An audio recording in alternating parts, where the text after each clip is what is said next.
Replica, which is talagang kopyang-kopya yung tsura niya. Yan sa loob na yan, yan ang totoong puso niya. Yan o. Totoong puso niya yan. Totoong puso ng santo.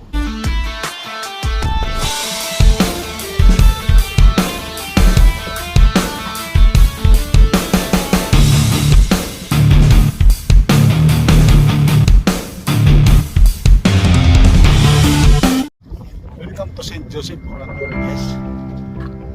Bibisita na naman tayo dito. Nung last Wednesday dito ako, pero hindi ako nakapag-video. Gusto kong bumalik ngayon at nang makapag-video at nang makapagbigay naman sa inyo ng impormasyon kung anong tungkol dito sa simbahan na ito. Itong pinakamalaking simbahan dito sa Canada, no?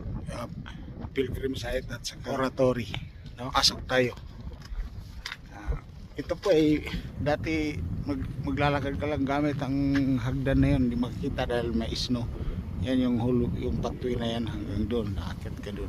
Pero ngayon meron na silang bagong bagong entrance. Ayan, 2 taon na ito.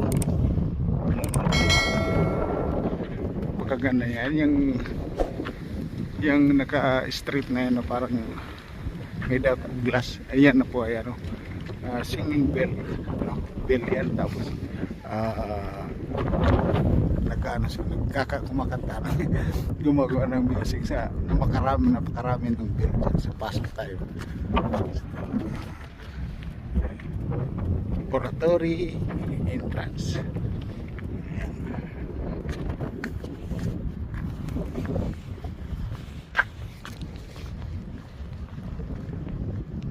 Ito simbahan, guys, na dalawang simbahan. Dalawang simbahan yan sa loob. Doon sa may cool na yun ay basilica. Dito sa baba meron din isa dito, maglimutan ko lang yung pangalan. Papasok naman tayo. So tara.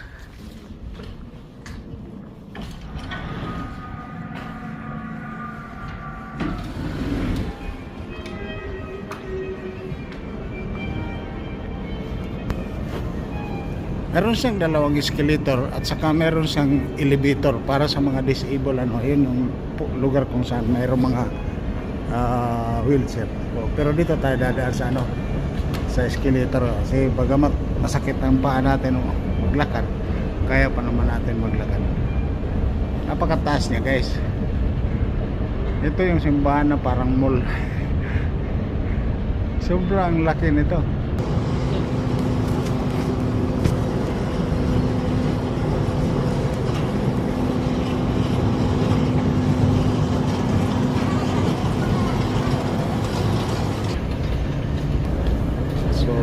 Yun yung first escalator na yun. Akyat tayo dito sa pangalawa.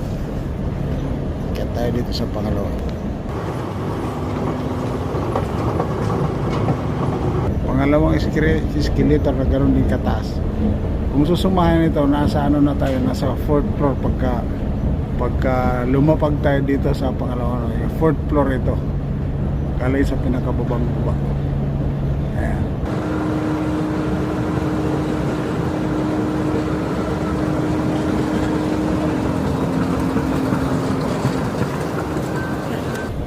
Ngayon, akit ulit tayo pero hindi ganong kataasan dito sa pangatlong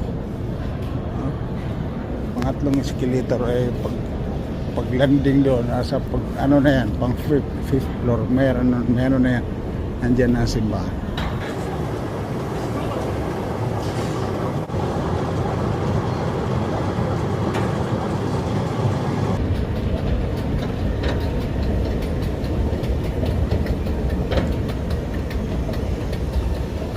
So ayan, 5th floor na tayo, guys, pero mahaba pang lalakbayin pa bago makarating kasi tingnan nyo, ayun pa yung cone sa taas. Pasok tayo dito sa main building, marami pang snow sa palibot.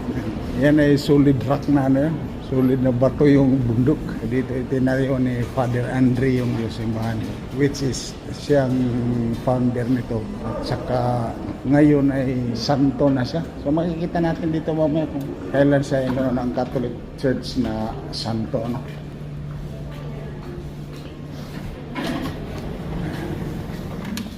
dito Ito na tayo sa simbahan.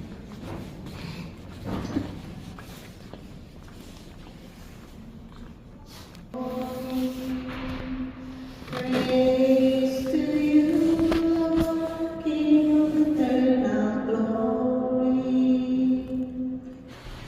Pagkatapos ko magdasal saglit guys, ay lumabas ako para pasyal ko kayo dito sa labas. Ito palang pangalan sa simbahan dito sa baba, Crypt Church. So, galing na tayo dyan sa loob. Paglabas mo dito yung tirikan ng kandila. Ito tayo magtitirik. Ayan. Gusto mo yung maliliit o malalaki ba ng kandila, mayroon lang yan may presyo.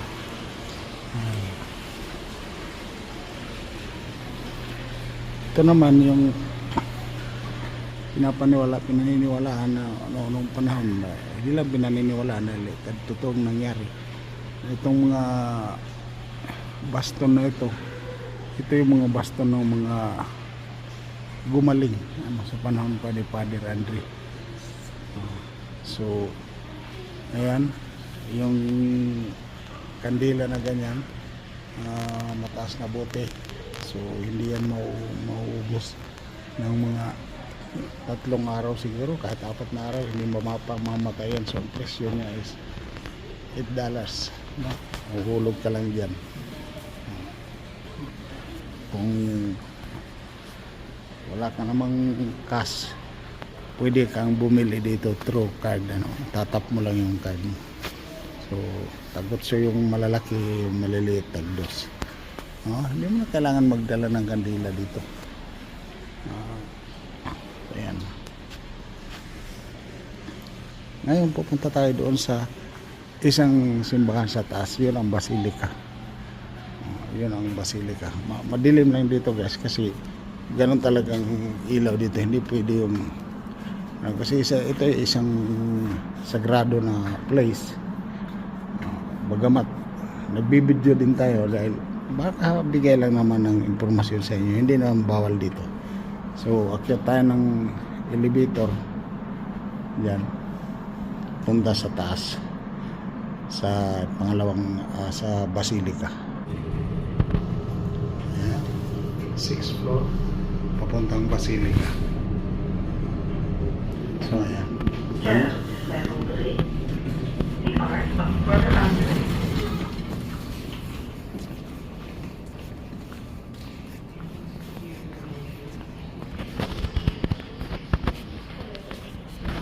dito ang pupunta sa taas sa Basilica.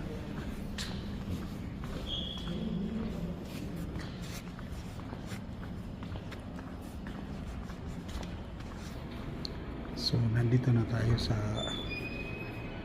Basilica. Ito yung pangalawang simbahan sa taas, kung saan nandito na tayo sa cone, pinagka-cone ng simbahan.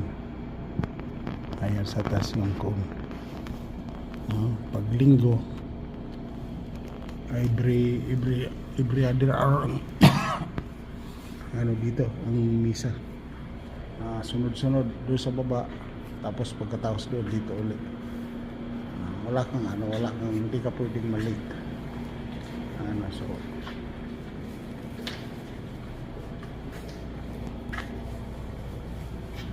So hindi lang tayo papasok.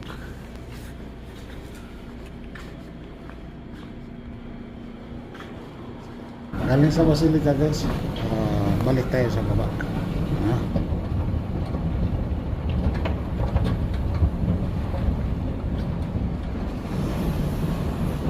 So baba tayo ulit.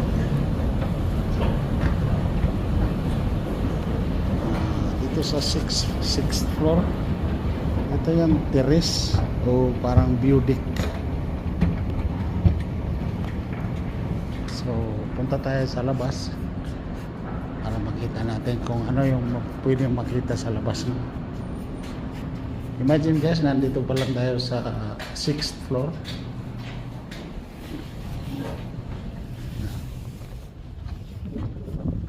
Wow, Ganda talaga dito sa labas. Kita mo yung buong Montreal West. Kasi dito sa likod, nandito yung Montreal East, which is ang downtown. Ito ay yung nakikita natin yan ay hindi po yan downtown. West side yan ng Montreal. No. Kasi ang east side, nandun yung mga malalaking building, mga ano, commercial building. Saka ito na rin. Pero parang downtown na din, di ba?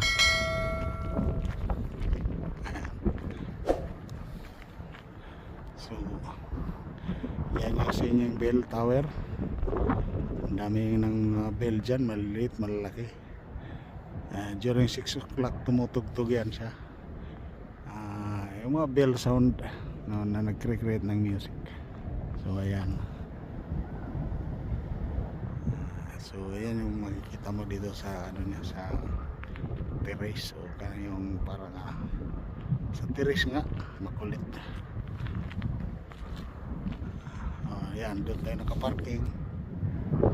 Yan sa parking lot yan. So dito tayo sa 6th floor ng simbahan. Ayan, nandiyan tayo kanina. Pero mayroon pang portion yan na pwede mong akitin hanggang doon sa may cone. Yan ay open lang to yung summer ano. Kasi delikado, may mga snow, hindi pwede. May mga portion yan na hindi pinapalakaran. Ayan, dito pag summer guys, napakadaming tao. At siyempre wala itong ice na ito. Wala, samok kayo ang ice. Doon sa portion ng taas na yun, parking lot din yan. Ayan doon, parking lot din yan siya. So dati nung kino-construction pa ito, doon ang parking lot.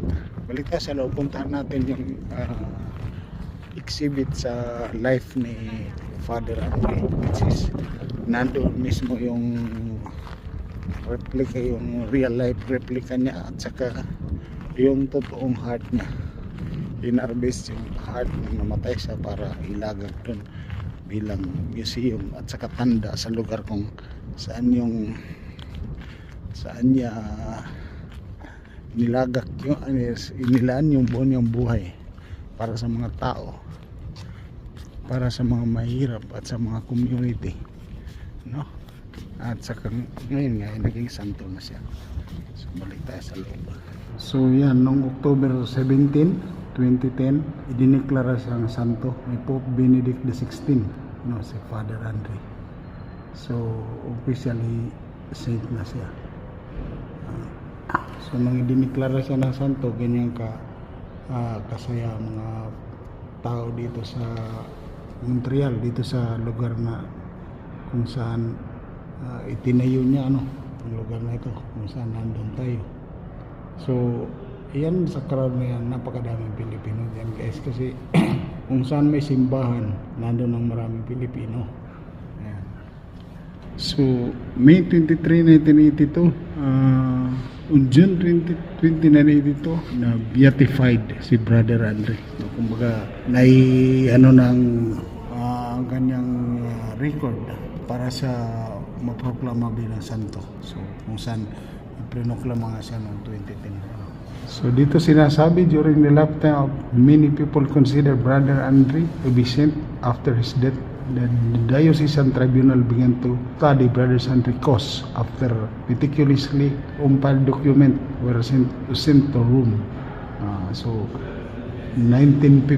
July 22, 1950, pinadala yung kanyang mga papeles, mga dokumento, pagpatunay na sa magaganda niyang gawa, which is ito yung ginawang lagayan. Yan ang lagayan ng mga papeles nung araw. At yan ang maliit na pinaglagyan ng mga papeles papunta sa Rome. Hindi pa uso nung araw yung Rimowa na kagaya ng mga maliit sa Pilipinas. Ito naman guys, ito yung hospital bed niya kung saan nung naratay siya sa hospital. Ito, original yan. Mula nung nagkasakit siya, lahat ng mga gamit yan. Ay upuan niya nang nasa hospital siya. Nandiyan pa nga yung suot niya, yung damit niya pang pari, no? Diyan talaga siya namatay, sa bed na yan, sa hospital bed na yan. Dito naman sa kabila, nandito yung life size na ano niya na replica, which is realistic ang kanyang kwan, realistic ang kanyang hitsura. Replica, which is talagang kopyang-kopya yung hitsura niya. Ayan. Yan yung mga gamit niya na original. No? Yung kanyang coat, kanyang bonnet, kanyang head cap, saka neck warmer, payong niya nandun sa kanyang likod. Lahat yan ang original na mga gamit niya. Ay dahil pare nga siya, meron talagang hulugan ng ng request. Diyan may yung mga request mo. Yung mga para pagpapanalangin, no? So, yan, lahat ng mga bagay na yun ay original yan. Galing talaga sa kanya. So, ito naman sa kabila, yan talaga original. Doorkeeper pala to. Ayan.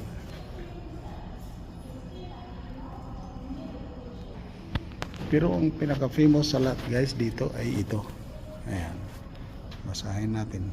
He rest in the peace of God, the heart of Brother Andre, founder of the oratory, 1845-1937. So ayan. Yan sa loob na yan, ang totoong puso niya. Yan o. Nandiyan nakalagak sa loob ng kristal na yan. No? Yan po ay sagrado, balaan. Talagang kaya nga may harang dito para hindi ka makapunta doon. No? Makita mo lang. May mga malalakas ang loob na pumupunta talaga doon para himasin. Talagang, ayan. Totoong puso niya yan. Totoong puso ng santo. No? Yan ang pinaka, dito. Ang pinaka heart of the church. Which is siya rin ang founder. No? Itong lugar na ito guys, talagang napakadaming tao dito every day. Mostly pag summer, libo-libo mga pilgrim ang nandito. Ang nakakapunta dito sa isang taon, milyon ang pumupunta dito sa loob ng isang taon. Iba-ibang lahi. Lahat ng mga tao sa mundo pumupunta dito, bumibisita. Yun ay mga bagay na hindi nila nakakaligtaan pag pumupunta dito sa Montreal. Maging Kristiyano na hindi. So balik na tayo guys sa baba.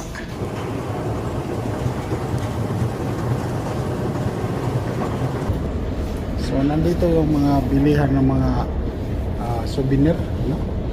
Mga Catholic souvenir. So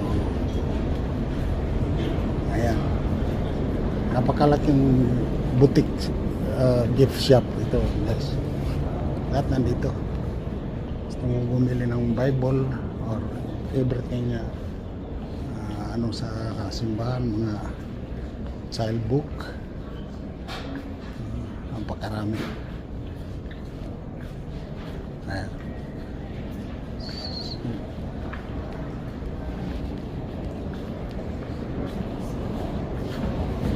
Dito sa tapat, dito naman ang cafeteria. Ayan ang cafeteria nila.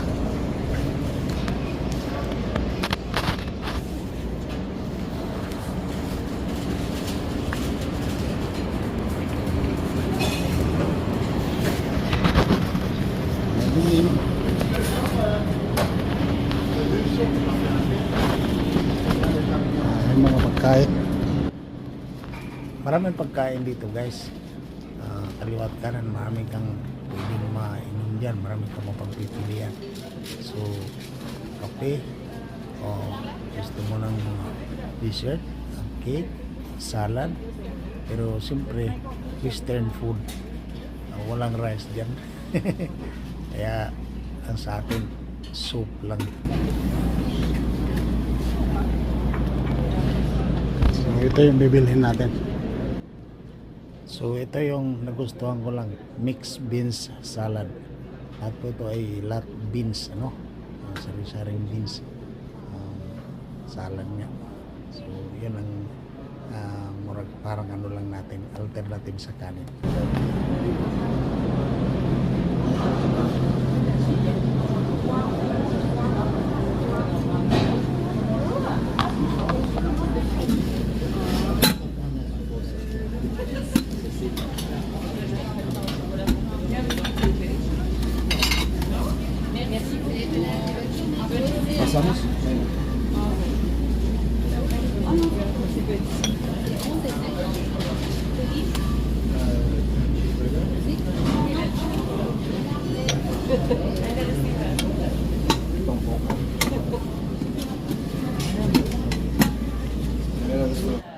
So ito muna yung tanghalian natin guys, mixed bean salad at saka mushroom soup, cream of mushroom. So mantinner lang muna tayo, walang kanin. So ayun guys, tapos na tayo sa ating kain, ligpit na tayo. Ito guys ay hindi gaya sa Pilipinas no, na iiwan mo lang yung pinagkainan mo sa mesa, kahit saan ka kumain. Dito iba, mesa mo, linis mo, dapat iligpit mo yung pinagkainan mo. Hindi mo nga lang hugasan, lalagyan mo lang doon sa ligpitan, pati yung mga basura mo ilagay mo sa basura. So, ganon ka disiplinado ang tao dito, so kaya walang galak. So uwi muna tayo guys, palagay ko naman may pasyal ko na kayo ng maigi dito, bagamat kahit medyo kulang pero okay lang yun. Kawawa naman yung isang matanda guys, kasi dyan sa ambulansya na yan. So dinala lang siya dito para sa Bisaya pahilugan, yung parang binibindisyon na ng pare habang buhay pa siya, kasi anytime soon mamatay na siya. Ganun ang tawag sa Bisaya, hilog. So yun ang mga paniniwala kasi lalo ng mga Katoliko. Dito na tayo guys, no? Maraming salamat. Uwi na tayo. At sana meron naman kayo mapulot na kalaman kaunti, no? At saka parang guide kung pupunta kayo dito sa Montreal. Meron kayong ideya kung saan kayo pupunta. Ayun, no? Kawawa yung matanda. Sige lang. Ganyan ang buhay.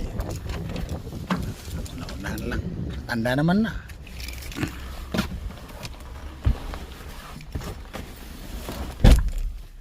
Ganon lang, matanda na, medyo laylo na. Pero alam niyo guys, na dinanas ko yan nung akala ko mamamatay na ako.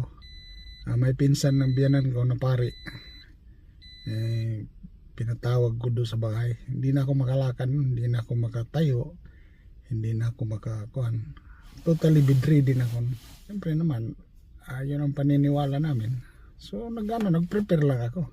Sawa ng Diyos hanggang ngayon ito. Buhay pa naman, kahit medyo langanin na rin. Tara, uwi na tayo. Bye-bye sa lahat.